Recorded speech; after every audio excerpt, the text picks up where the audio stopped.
आज हम ये वाले टॉपिक्स कवर करेंगे। सबसे पहला टॉपिक है लोकल एंड ग्लोबल फंक्शंस। और ये कोई इतनी मुश्किल चीज नहीं है, सिंपल है। अगर आपने फंक्शंस को डिक्लेयर किया हुआ है आउटसाइड एनी फंक्शन तो वो ग्लोबल है और उनको कोई भी कॉल कर सकता है। कोई भी फंक्शन उनको कॉल कर सकता है। लेकिन अगर मैं ये फंक्शन जो है, फंक्शन बी है फॉर एग्जांपल, इसको मैं रख देता हूं यहां पे डिक्लेरेशन इसकी, तो अब ये लोकल फंक्शन बन गया है। किसका लोकल फंक्शन बना है? मेन का। सिर्फ मेन ही इसको कॉल कर सकता है आप, और कोई इसको कॉल नहीं कर सकता।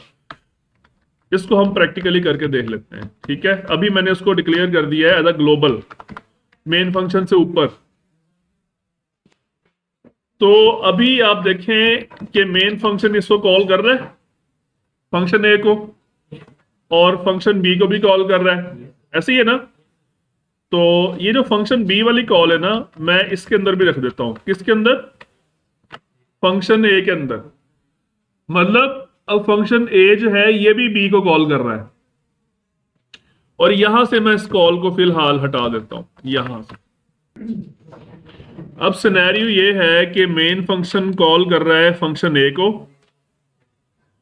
और फंक्शन ए का अपनी भाई अपनी भी एक स्टेटमेंट है, और वो आगे फंक्शन बी को भी कॉल कर रहा है। तो function A is calling function B. ठीक है, तो ये हमारा फंक्शन बी जो है इस वक्त किसी भी फंक्शन के अंदर नहीं है, सबसे बाहर है डिक्लेरेशन इसकी। तो टेक्निकली हर फंक्शन को इसे कॉल करने के काबिल होना चाहिए। ठीक है, हम इसको रन करके देखते हैं।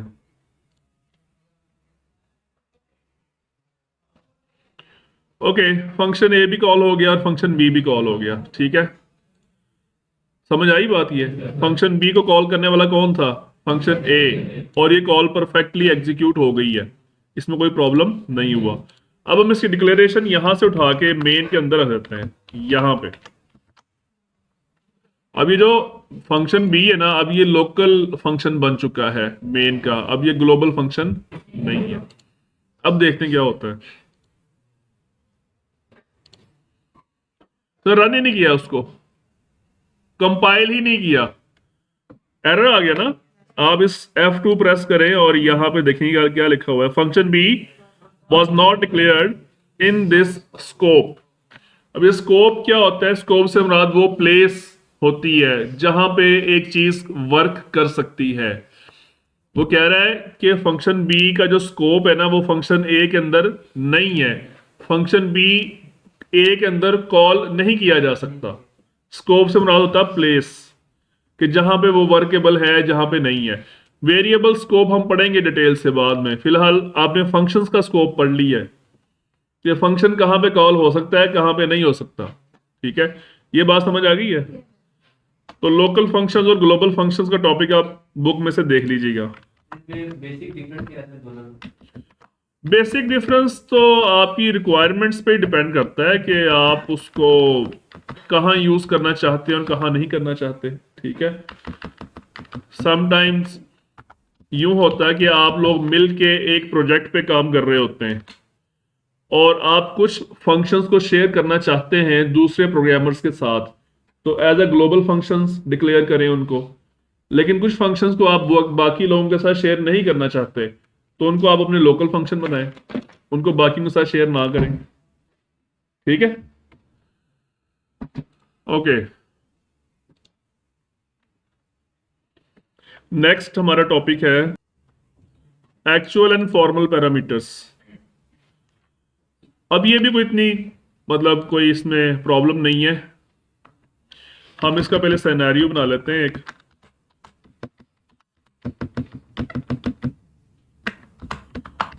एक फंक्शन हम डिक्लेयर करते हैं सम का, और उसके दो पैरामीटर्स हैं। ठीक है, और वाइड कर देते हैं इसको फिलहाल, ये रिटर्न नहीं कर रहा है।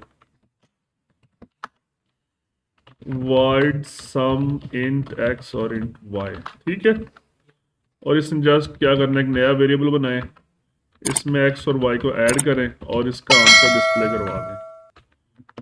ये हमने किया था पहले भी।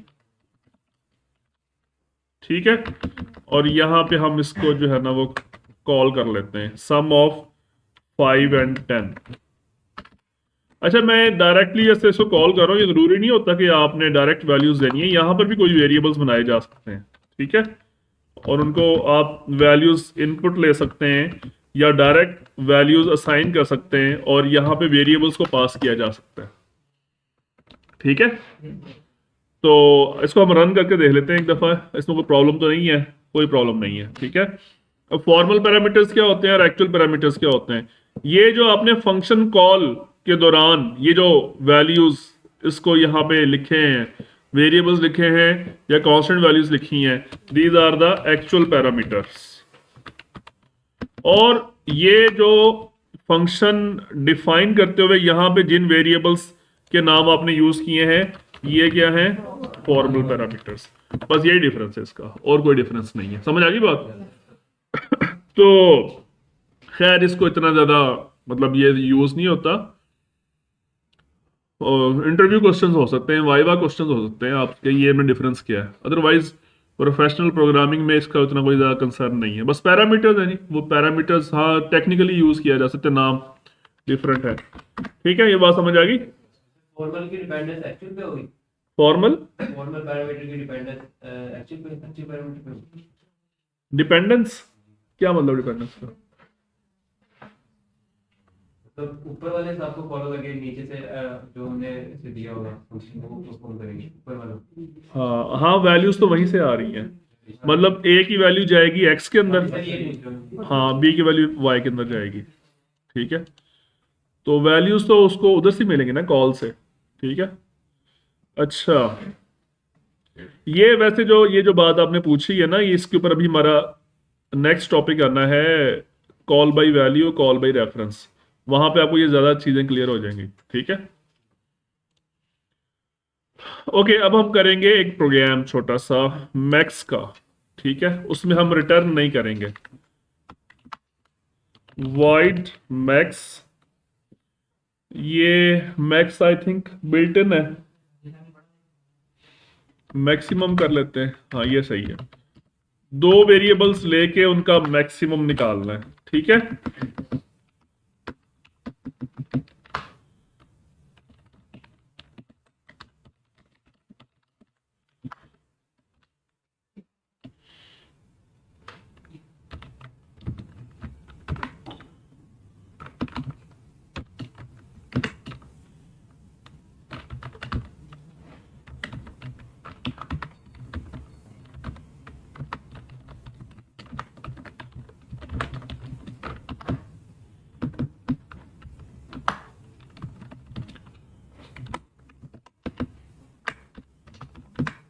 वेरिएबल यही ठीक है, और हम मैक्सिमम का फंक्शन कॉल कर लेते हैं ए और बी।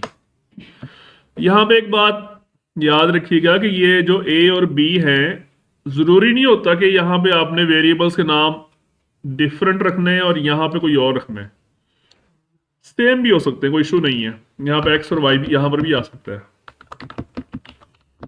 लेकिन ये जो एक्स वाई हैं ये और हैं, और ये जो एक्स वाई हैं ये और हैं। ये जो एक्स वाई हैं ये मेन के वेरिएबल्स हैं, ये एक्स वाई किसके वेरिएबल्स हैं? मैक्सिमम के। तो कंफ्यूज नहीं करना आपने, सेम वेरिएबल हो सकते हैं नाम में। हाँ, एक चीज पे कंफ्यूज हो जा सकता है, वेरिएबल्स आपके वेरिएबल्स भी ग्लोबल हो सकते हैं। जिस तरह से फंक्शन ग्लोबल था ना, इसी तरह वेरिएबल्स भी ग्लोबल हो सकते हैं। तो फिर आप इन्हें इसको किसी फंक्शन के अंदर यूज नहीं करना, एक्स और वाई को, बिकॉज ये पूरी फाइल के अंदर डिक्लेयर हो गए एक दफा। अब आप उसको किसी फंक्शन के अंदर यूज करेंगे, वैसे बन तो जाएंगे, लेकिन आप उसमें फिर कंफ्यूज होंगे कि ये कौन सा वाला एक्स है, ये मेन वाला एक्स है या ग्लोबल वाला एक्स है। ठीक है, इसको खैर स्कोप ऑफ वेरिएबल्स पे हम लोकल और ग्लोबल वेरिएबल्स पढ़ेंगे डिटेल से बाद में। फिलहाल सिर्फ ये बताना चाह रहा था, फंक्शन कॉल करते हुए यहां पे सेम वेरिएबल्स आ सकते हैं। ठीक है, लेकिन फिलहाल हम नहीं रख रहे, आप लोग कंफ्यूज होंगे उसमें, तो हम ए और बी कर लेते हैं। स्कोप रेजोल्यूशन ऑपरेटर से कॉल कर सकते हैं वेरिएबल पर। स्कोप रेजोल्यूशन ऑपरेटर डेफिनेटली कर सकते हैं। हम बता सकते हैं कि ये जो वेरिएबल है ये किस फंक्शन की बिलोंगिंग्स है। ठीक है, हम साथ फंक्शन का नाम भी लिख सकते हैं, तो फिर वो क्या होगा, वो उसको फिर कोई प्रॉब्लम नहीं होगा, पता लग जाएगा ये एक्स मेन का है या मैक्सिमम का है या ग्लोबल है। ठीक है, तो फंक्शन वाला रन हो गया है।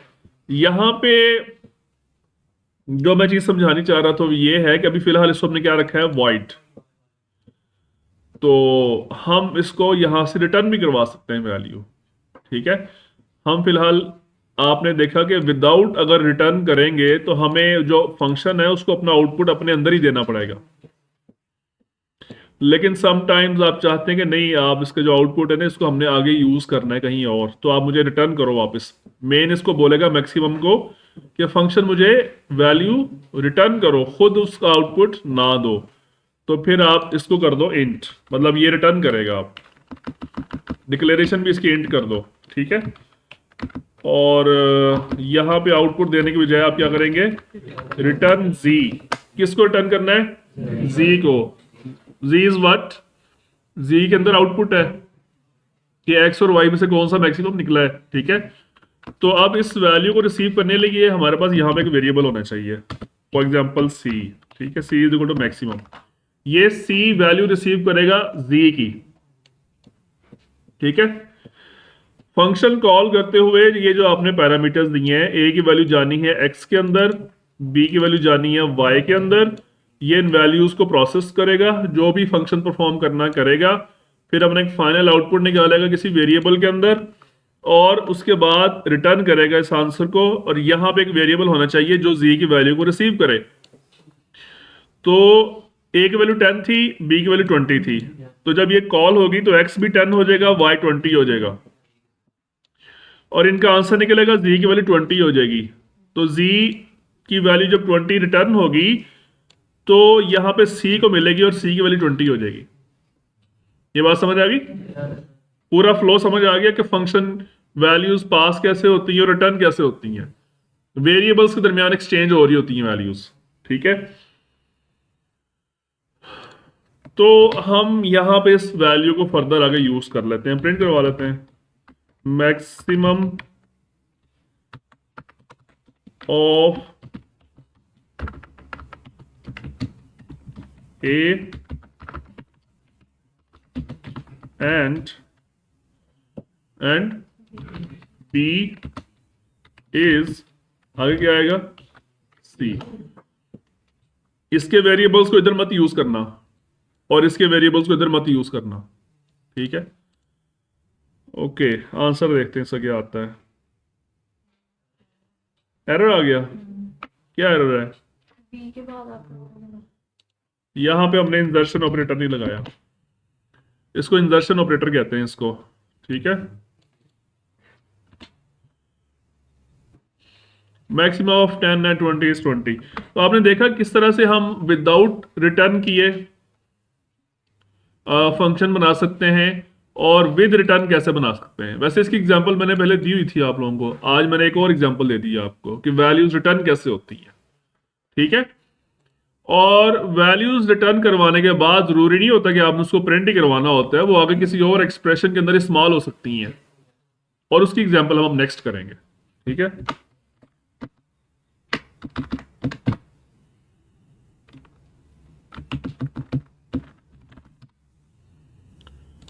हम एक नया फंक्शन क्रिएट कर रहे हैं, पावर। ये एक एक्सप्रेशन है पूरा, ये क्या है, तो इस एक्सप्रेशन को सॉल्व करना है। अब आप यहां पे देखें, इसमें x की पावर 4 है, फिर x की पावर 3 है, फिर x की पावर 2 है, फिर x की पावर 1 है, ऐसे ही है ना। तो हमें बार बार पावर की लॉजिक लिखनी पड़ेगी। पावर की लॉजिक कैसे लिखते हैं, बजाय इसके कि हम हर बार पावर की लॉजिक रिपीटेडली मेन फंक्शन के अंदर लिखें जहां पे हमें उसकी जरूरत पड़ती है, बजाय इसके कि हम एक अलग फंक्शन बना लें पावर का, और जब हमें किसी नंबर की पावर निकालनी होगी हम उसको फंक्शन को बताएंगे कि इस नंबर की ये वाली पावर निकाल दो, तो हमें पावर निकाल के दे देगा। ठीक है, तो ये चीज हम बना के देखते हैं। हम एक फंक्शन बनाते हैं, उसका नाम क्या होगा, पावर। वैसे पावर के लिए एक बिल्ट इन फंक्शन भी है POW के नाम से, mass.h के अंदर। वो इंट्स पे भी काम करता है, फ्लोट्स पे भी काम करता है, डबल्स पे भी काम करता है, लेकिन फिलहाल हम बना रहे हैं, जो अपना फंक्शन बना रहे हैं वो सिर्फ इंट पे काम करेगा। ठीक है।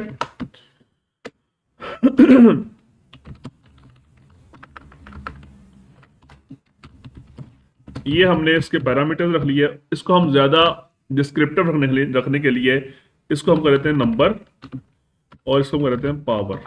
ठीक है, समझ आई बात?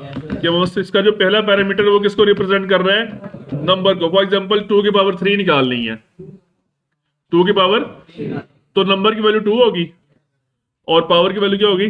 3। तो इसका आंसर क्या आएगा? 8। तो यहां पे एक और वेरिएबल बनाते हैं आंसर और उसका इनिशियल वैल्यू हम कर देते हैं 1। पावर निकालने की लॉजिक सिंपल सी होती है कि जितनी पावर है उस नंबर को उतनी दफा अपने साथ ही मल्टीप्लाई कर दो। यानी अगर 2 की पावर 3 निकालनी है तो क्या करेंगे? 3 टाइम्स 2 को, तो हम इसलिए एक वेरिएबल लेंगे। आंसर की वैल्यू मैंने इसीलिए इसको इनिशियल वैल्यू 1 दी है। क्यों दिया 1? प्रोडक्ट निकालना है ना हमने, 2 को मल्टीप्लाई करना है, तो जो आंसर आएगा वो प्रोडक्ट होगा। तो जब भी हमने मल्टीप्लाई करना होता है, जिस वेरिएबल के अंदर रिजल्ट आना है उसकी इनिशियल वैल्यू 1 रखते हैं, ताकि जो उसके साथ मल्टीप्लाई होगा तो आंसर पे इफेक्ट ना आए। ठीक है। For i is equal to 1, i is less than equal to power, जितनी पावर है उतनी दफा लूप चलेगी। फॉर एग्जाम्पल अगर पावर की वैल्यू 3 है तो 3 टाइम्स लूप चलेगी। और इनसाइड द लूप क्या होगा? Answer is equal to answer multiply by what? Number. वो नंबर मल्टीप्लाई होगा किसके साथ? आंसर के साथ, और इसका रिजल्ट भी आंसर के साथ ही आता जाएगा। ठीक है।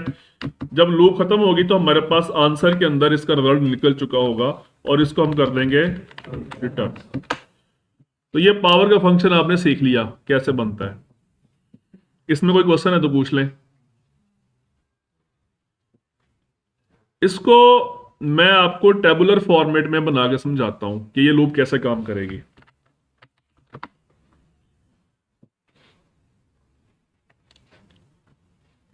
एक वेरिएबल हमने कौन सा लिया है? आंसर। इसकी इनिशियल वैल्यू हमने क्या रखी? 1। हमने एक लूप चलाई आई की। फॉर एग्जाम्पल नंबर जो हमने पास किया था दैट इज 2, और जो पावर थी वो उसकी वैल्यू क्या थी? 3। तो हमने लूप चलाई 1 2 3, 3 टाइम्स लूप चलेगी। ऐसे ही है ना? तो इनिशियली आंसर की वैल्यू क्या थी? 1।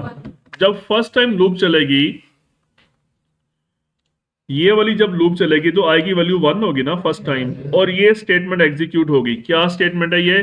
Answer equal to answer multiply by number. आप इसको एग्जीक्यूट करें जरा। आंसर की वैल्यू 1 है, नंबर की वैल्यू 2 है, आंसर क्या आएगा? 2। तो आंसर की वैल्यू यहां पे आ जाएगी 2। समझ आ रही बात? उसके बाद अब आंसर की वैल्यू 1 नहीं, अब 2 हो चुकी है, ओवरराइट हो चुकी है वैल्यू उसकी। ठीक है। उसके बाद जब लूप सेकंड टाइम चलेगी तो i 2 हो चुका होगा, और फिर ये स्टेटमेंट दोबारा चलेगी। अब आंसर की वैल्यू क्या है? 2 है इस वक्त, और नंबर क्या है? 2 मल्टीप्लाई बाय 2। अब आंसर की वैल्यू क्या आ चुकी है? 4। और जब थर्ड टाइम लूप चलेगी तो यहां पे 4 मल्टीप्लाई बाय 2 हो जाएगा। तो ये हमारा आंसर निकला। ओके, आंसर निकल आया हमारा। अब हमने इसको मेन फंक्शन के अंदर हमने क्या करना है? मेन फंक्शन के अंदर हमने ये वाला पूरा एक्सप्रेशन है, इसका रिजल्ट निकालना है। ठीक है। तो ये कैसे निकलेगा? इसके लिए हमें पहले x की वैल्यू चाहिए। हम एक लेते हैं x वेरिएबल, हम लेते हैं जी enter value of x। User से पूछते हैं, आप खुद भी असाइन कर सकते हैं। तो अब आंसर के लिए हम एक वेरिएबल ले लेते हैं, t ले लें या कुछ भी ले लें आप। t is equal to, first of all हमें ये चीज चाहिए x की पावर 4। तो हम क्या लिखेंगे? पावर ऑफ x और आगे क्या लिखेंगे 4। ठीक है, अब ये फंक्शन कॉल हो रही है, ये देखें आप, और इसको हम प्रिंट नहीं कर रहे, एक एक्सप्रेशन के अंदर इस्तेमाल कर रहे हैं इसको। वैल्यू रिटर्न करने का फायदा ये होता है कि जो वैल्यू रिटर्न होती है उसको किसी एक्सप्रेशन के अंदर लिखा जा सकता है।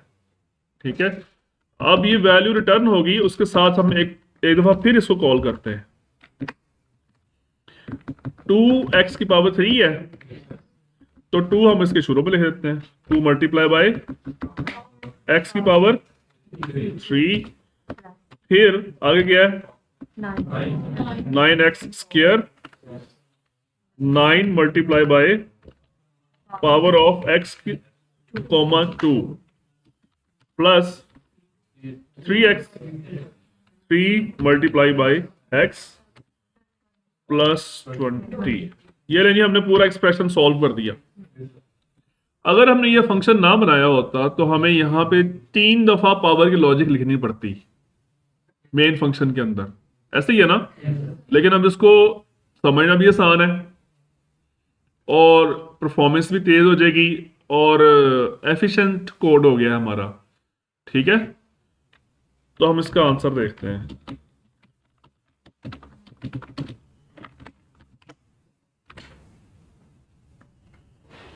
एंटर वैल्यू ऑफ x 2 करें जरा, यहां पे x की वैल्यू 2 रख के चेक करें जरा, नोटबुक्स पे सॉल्व करें, आंसर ठीक है या गलत है इसका। नोटबुक्स निकालें, x की वैल्यू 2 रख के चेक करें इसका आंसर क्या आ रहा है। जल्दबाजी नहीं करना, आराम से आंसर निकालो। जल्दबाजी करे, हो सकता है आंसर गलत आ जाए, हो सकता है प्रोग्राम का आंसर भी गलत हो, प्रोग्राम का आंसर भी गलत हो सकता है, मैं बता दूं आपको पहले ही। 2 की पावर 4 इज 16, सही है।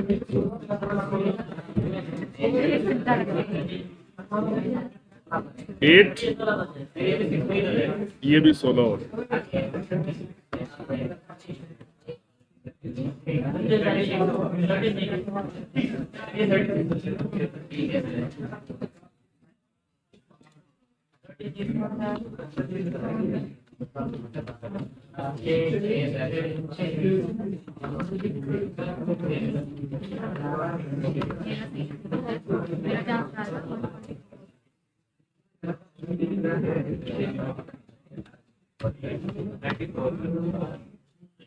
Okay, answer is correct.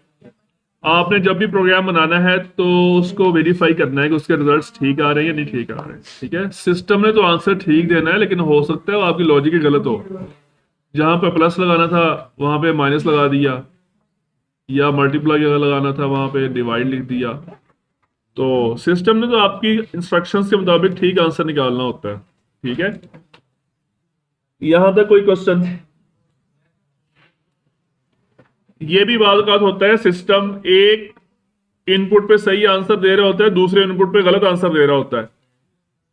तो सिस्टम की गलती नहीं होती, प्रोग्राम की गलती नहीं होती, आपकी लॉजिक की गलती होती है। आप किसी एक इनपुट को ज्यूम करके उसके मुताबिक लॉजिक लिख रहे होते हैं और वही लॉजिक किसी और इनपुट पे चलती है तो वो फेल हो जाती है। तो कोई भी प्रोग्राम है उसको जब आप चला लेते हैं तो उसको डिफरेंट इनपुट्स के ऊपर वेरीफाई किया जाता है। ठीक है, ये तो आप जानते हैं ना, यूजर के लिए जब सॉफ्टवेयर बनाते हैं तो यूजर ने वो काम करना होता है जो आपके ख्वाबो ख्याल में भी नहीं होता कि उसने ये इनपुट देना था यहाँ पे। ठीक है, तो आपने हर एंगल से चेक करना होता है प्रोग्राम को। तो आज हमने क्या पढ़ा, जो सबसे मोस्ट इंपॉर्टेंट चीज है वो ये है कि आपको वैल्यू रिटर्न करनी आनी चाहिए आपको। ठीक है, और उसको यूज करना आना चाहिए आप। ठीक है।